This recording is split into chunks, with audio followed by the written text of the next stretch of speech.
Today's episode is brought to you by BetOnline. BetOnline has you covered this season with more props, odds, and lines than ever before. BetOnline, where the game starts. Longhorn Nation, the second spring practice is in the books. I tell you everything you need to know about what happened at practice number 2. Also, the March for Arch is on. Arch Manning will be in Austin, Texas tonight for his visit throughout the weekend. So very exciting stuff for this Texas football team. We got a lot to get to. Let's get it. You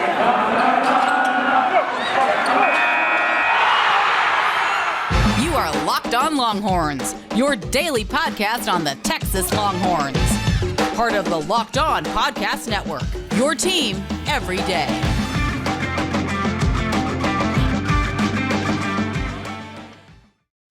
Welcome back to another edition of Locked On Longhorns, your daily number one source for all things Texas athletics, part of the Locked On Podcast Network, your team every day. I'm your host, Jonathan Davis, the voice of University of Texas football and basketball. Thank you, as always, for making Locked On Longhorns your first listen of the day. For my audio listeners, make sure you're subscribed on YouTube for exclusive content and to put a face behind the voice of your favorite podcast. Make sure you like us, rate us, review us, give us 5 stars. Anything less than that, I have to believe you aren't listening hard enough. Longhorn Nation, you know how we do it on this podcast. Let's get right into it. So the theme of the second day of practices is the defensive backs won the day. And so now we heard on the first day that, Quinn Ewers, he looked, shaky at times, but overall he had a really good day. They said that he just looked effortless throwing the ball. And that's something we've continued to hear since his time at South Lake Carroll. We also heard that Hudson Card looked good.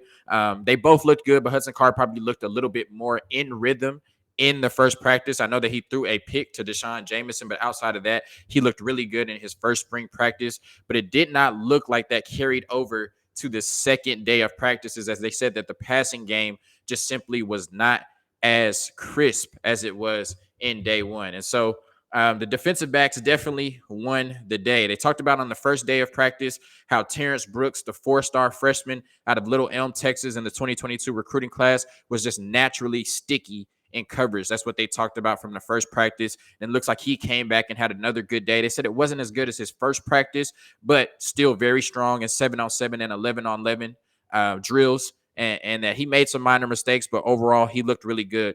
In the first practice, transfer corner Ryan Watts, 6'3", 210, really good size for a cornerback from Ohio State. They talked about his arm length and his overall strength and how he gave every receiver, including Xavier Worthy, that lined up against him problems. And it looks like that continued over to the second day of practice. So I think that we're going to see, I know we saw a lot last year with the corners playing off of the wide receivers and giving them, time to get into their routes and operate. I think we're going to see this defense a lot more this year. Kind of get up in the receivers' faces. I think they have the personnel to do it, to get in the receivers' faces, disrupt the timing on the routes, disrupt receivers at the line of scrimmage, and play a lot more press coverage instead of playing so much off coverage like they did last year. But it looks like the star of the day from the defensive backfield was Jaylon Guilbeau, another 4-star corner coming in, really talented recruits coming in all over the place, but especially in this defensive backfield. So he did pick off Quinn Ewers today. Yikes, So both quarterbacks throwing picks, but it's the spring. It's happening. You better rather get it out now than during the season. And so Jaylon Guilbeau did throw. I mean, he did get a pick off of Quinn Ewers. And outside of that, they just said that he was everywhere today, had several pass deflections. The cornerbacks rotated. So on the first day, Deshaun Jameson and Ryan Watts got first team reps, while Terrance Brooks and Jaylon Guilbeau got second team reps. But it looks like today they rotated so they all could get first and second team reps. So the pass defense looked really great from the defensive backs. Once again, Ryan Watts is overwhelming receivers with his length, his arm length and his strength and his size at 6'3". It's been hard to get past him. And I think really it's great that Terrance Brooks and Jaylon Guilbeau are coming right in and looking like, two of the best players in the secondary, best players on this football team. And, we talked about after the first podcast, after the first spring practice, that I wouldn't be surprised if the starting quarterbacks in the fall were any combination of Jaylon Guilbeau, Terrance Brooks, and Ryan Watts. I think that two of those might be the outside corners. I thought that Deshaun Jameson going into the spring probably had a spot locked down, but the way that the two freshmen are playing and the way that Ryan Watts is carried over from Ohio State, it's going to be hard to keep them off the field. And we know that Jahdae Barron is kind of locked into that nickel role right now. Deshaun Jameson's spot at corner seriously might be in jeopardy with the way that Jalen Guilbeau and Terrance Brooks are looking. And I know it's disappointing to hear that, Quinn Ewers and Hudson Card may have taken a step back in their second spring practice, but they still got a long way to get it together. And, because it's spring practices, one unit not looking good means another unit looked great. And it's good to see the defensive backs that struggled last year looking really good, especially with two four-star corner additions who are looking like they're going to get a lot of playing time early. Also in the pass defense, you'll be glad to hear that the linebacker spot, Jaylon Ford at middle linebacker, also had a really good day in pass coverage. He had 2 interceptions today, 1 in 7-on-7 and 1 in 11-on-11 drills. One of his interceptions was a pass deflection that was tipped up in the air, and he was able to go and retrieve the ball. Another one was purely instinctual. He diagnosed a short route, broke on it, and was able to get a pick. So it's good to see Jaylon Ford making plays at that middle linebacker spot. Once again, I think that with Luke Brockermeyer being out for the entire spring and then just not getting the value, the production that you wanted to see from him last year at that position, Jaylon Ford having, showing those flashes, playing with more confidence this spring next to Agent Zero with both of them getting the first team reps. I think Jaylon Ford is going to continue to have this spot, hold on to it, and we're going to see a lot better linebacker play at the 40 acres for this University of Texas football program than we saw last year. And then outside of that, JD Coffee, he looked really good at safety. And so he's competing with Jaron Thompson for that other safety spot next to Anthony Cook, excuse me. So Jaron Thompson and JD Coffee are competing for that safety spot. We know that Jahdae Barron is probably locked into the nickel spot. And from everything I'm hearing, that competition between Jaron Thompson and JD Coffee is going to be a dogfight. JD Coffee at safety had a really good day of practice.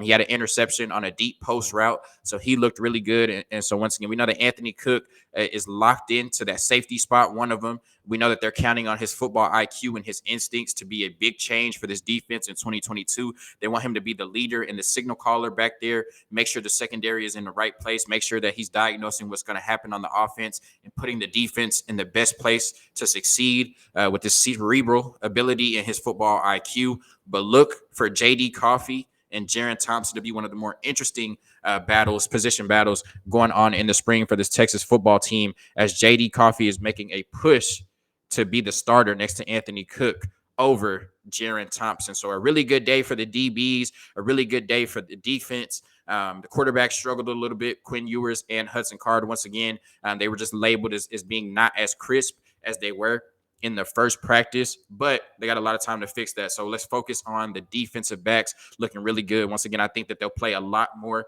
press coverage this year. I think they'll be a lot more aggressive. That really plays to the strengths of corners like Ryan Watts, Terrance Brooks, talking about him being sticky in coverage. And then Jalen Guilbeau, we know that that's something that he really wanted. And I think he was assured coming to the University of Texas that they would get to be a lot more physical and play a lot more up in your face man coverage. So shout out to the defensive backs. Looks like they're coming along really nicely, and this should be a strength for the Texas football team in the 2022 season. Coming up next, I give you some more insight on what happened on day 2 of spring practices. And then later on in the show, we talk about Arch Manning making his 3rd visit to the 40 acres. So your brackets are busted. You and I alike. Don't worry. We believe in second chances, and so do our friends at Run Your Pool. Round up your friends who picked Baylor, Kentucky, or any other high seed to win it all and start a Sweet 16 pool at runyourpool.com/lockedon. Along with Sweet 16 brackets, Run Your Pool offers square pools, yes, like the Super Bowl, to keep things interesting every week of the tournament. Brackets bust, but the fun does not have to stop. They have options to edit scoring, and they offer more intel to make your picks. All stuff you won't find at the big media bracket sites. If you're looking to expand your horizons, Run Your Pool has games for just about every sport, including the NBA, PGA, MLB, and even the Oscars. Once the madness ends, try something new. Plus, they offer full white glove customer support, custom branding, and one of the easiest 3-minute setups you'll ever find. Clearly, we believe in Run Your Pool because, as we've said plenty of times, we ran our brackets there ourselves. Start your second chance Sweet 16 pool and more at runyourpool.com/locked on. That's runyourpool.com/locked on. I love and I hate those buzzer beaters, the drama, but oh, the pain when you are on the other side of it. That's what happened in plenty of these games so far during March Madness. Stat Heroes NCAA single game pick'ems pits the star players against each other in an amazing hybrid between fantasy and sports gambling. Take control back from those handicappers that always seem to have the advantage. Start focusing on the players you know best with a gameplay that doesn't rely on big spreads, long odds, or funky props. Stat Hero gives you the advantage, resulting in their gamers winning 4 times more often. Why? Because Stat Hero eliminates the mystery about who or what you are going up against. In addition to their pick'em games, they also have dozens of lineups you can comb through to take on head to head. They simply post sets of players for you to take on with a set of players you choose. Stat Hero is the easiest and fastest way to get your sports action fix. The simple, sleek gameplay will have you playing in minutes. This is what daily fantasy was meant to be. Sign up for free right now at stathero.com/locked on and use promo code locked on for a 100% deposit. That's stathero.com/locked on for a 100% deposit. Terms and conditions apply. So, Longhorn Nation, some more tidbits from our second spring practice.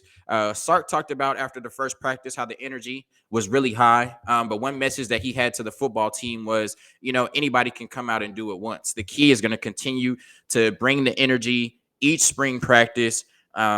And continue to have that intensity and that, kind of playing with an edge and get better every day. So it looks like that didn't necessarily happen today. Looks like there was a drop off in energy. Now, you know that the first spring practice, you're going to be uber excited and probably a little more energized. So it's not really surprising that the energy was down a little bit in the second spring practice. I don't think it was a negative per se, like they were, moping around or anything like that. Just a drop off from the first spring practice. So hopefully on Saturday and moving forward, they can get back to that energy that they had, the energy and intensity that they had in the first spring practice. So we talked about how the defensive backs kind of won today over the offense, but one offensive bright spot today was Isaiah Nair. He looked really good. They did have him taking some third team reps in the first practice, but today he largely worked with the first team and the second team, and he looked great.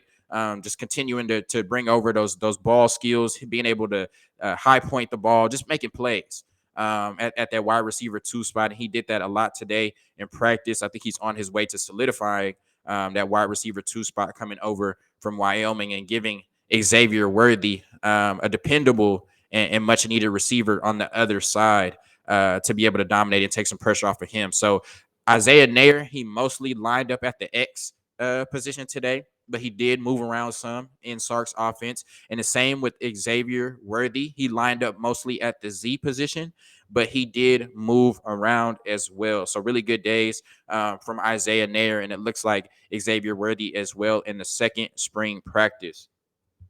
Casey Kane might be emerging as your wide receiver 4. He had a really good day, and sources are saying that he looks a lot faster and he's much more improved in his game. We know that there's a hole right now with Troy O'Meary set to miss the entire spring practice. And so Casey Kane is looking really good. Now, he's going to be behind Isaiah Nair, but that gives him a chance to develop and learn from him and gives him time to develop his skills. But definitely they're noticing an increase in speed and an increase in his skill set with Casey Kane. So look for him to, potentially take over that wide receiver 4 spot, especially with Troy O'Meary missing the entire spring and him going to he's going to be behind the curve a little bit, recovering from a knee injury.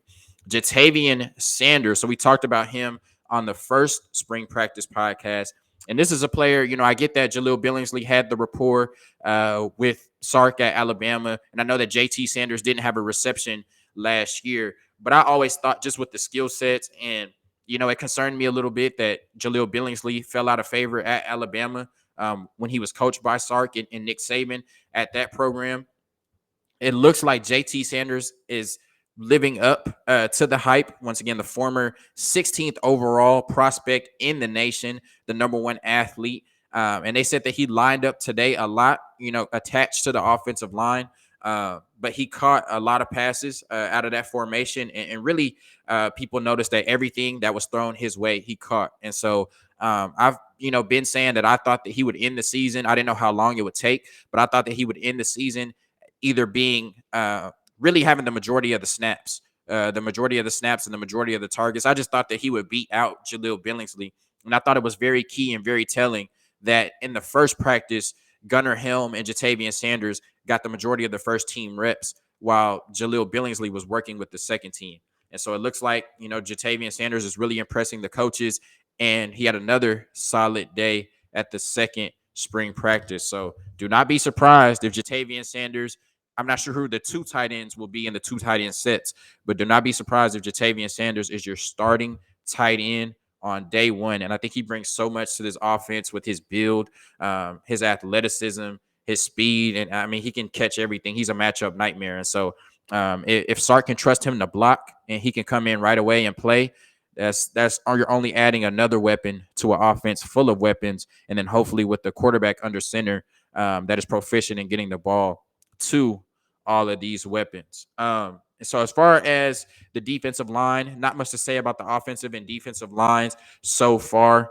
They're not really playing in full pads yet. Mostly everything is, individual drills, passing drills, 7-on-7s, 11-on-11. So you'll get to hear more and see more from the offensive and defensive lines when they get into full pads. But the defensive line, it looks like they're a lot better in pursuit. They look hungry and aggressive in pursuit. They look a lot faster, and they look like they're, definitely playing with the chip on their shoulder. So they look faster, much improved from last year. They're looking like they're playing with a lot more pursuit. So that's good to see that from the defensive line. So overall, just the takeaways from the second day of spring practice is I think the defense dominated today.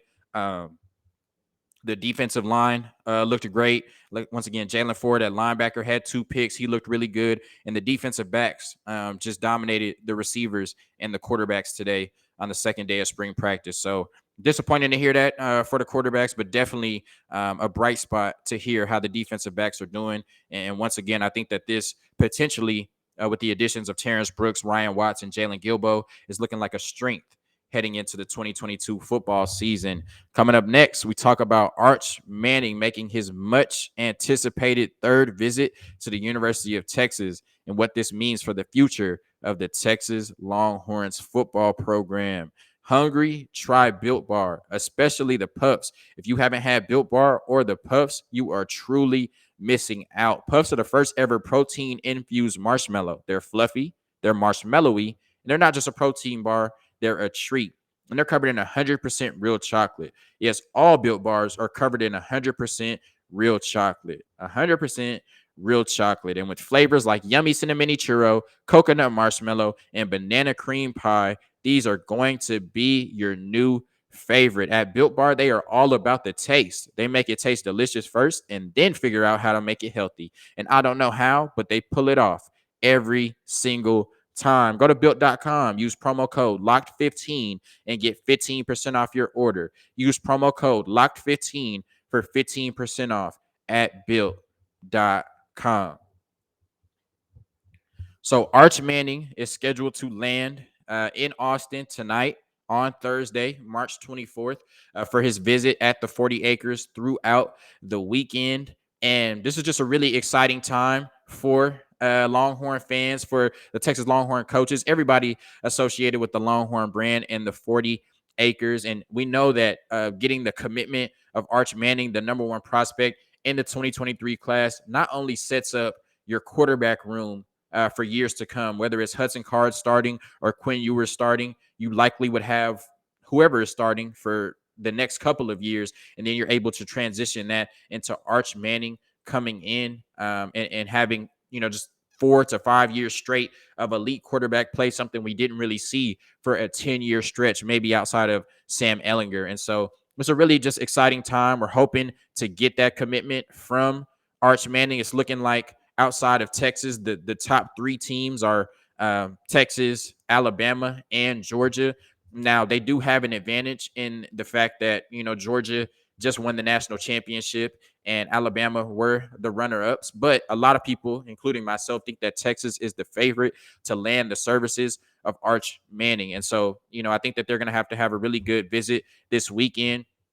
We also know that securing the commitment of Arch Manning uh, would mean so many other players wanting to come to the University of Texas and playing with him. We've already seen that Ruben Owens, the running back from El Campo, and then Jonte Cook, the receiver out of DeSoto, they have talked a lot about playing with each other, maybe being the next set of triplets on whatever college campus they end up on. And so I think if Arch Manning lands with Texas, then you'll definitely see commitments from Ruben Owens and Jonte Cook, three of the best players in the nation and three of the best players individually at their position. Jonte Cook, one of the best wide receivers. Ruben Owens listed as the number one running back. And, of course, Arch Manning listed as the number one quarterback. And I think outside of the great quarterback play that you get from Arch Manning after Quinn Ewers or Hudson Card or even Malik Murphy, outside of the fact that you're bringing in the number one recruit and it really amps up the recruiting class and it allows you to recruit other players knowing that they want to come and play with Arch Manning. I think this really just gives off the indication that Texas football is back. If you can beat out programs like Georgia and Alabama for the number one prospect in the country, and like I said, once again, they have the established winning culture and winning records, and Texas getting Arch's commitment is going to really be key and dependent on them improving on their 5-7 season last year. But if you get Arch Manning, I think it really signifies that Texas football is back. We know that he has a great relationship with Sark and the offensive coaches. And if he chooses to come here over Alabama and Georgia, I mean, that really puts Texas football back on the map. It shows that we're really building something special here, and we're getting back to the success that we had between the 2000s and the 2010s, and ignoring the primary failures we had between the 2010 and the 2020. So really key visit this weekend for Arch Manning. I know some other players will be there with them as well. Do not be surprised if we see maybe a couple commitments this weekend. Possibly at least one. Hopefully, somebody commits to the University of Texas this weekend. It probably won't be Arch Manning. He definitely has a visit set up with Alabama next weekend, and I know he's going to visit LSU and new head coach Brian Kelly at some point. But once again, I think Texas is the favorites for Arch Manning services, and some other experts think Arch Manning is the favorites. Texas is the favorites for Arch Manning services as well. So a really key visit, and I think that not only on the field would this have a huge impact for the University of Texas and give us elite quarterback play for the next 4 to 6 years, I think off the field, it sends a message to the rest of college football and especially the Big 12 and the SEC that the Texas Longhorns are back. Thank you, Longhorn Nation, for tuning in to another episode of Locked On Longhorns, your daily number one source for all things Texas athletics. We're going to continue to keep you updated with all things spring practice and all things recruitment as we head into the 2022 football season. Also, quick shout out to Christian Bishop announcing he will be returning to Chris Beard's basketball team next season. Can't wait to see what they look like in the fall. Longhorn Nation, peace.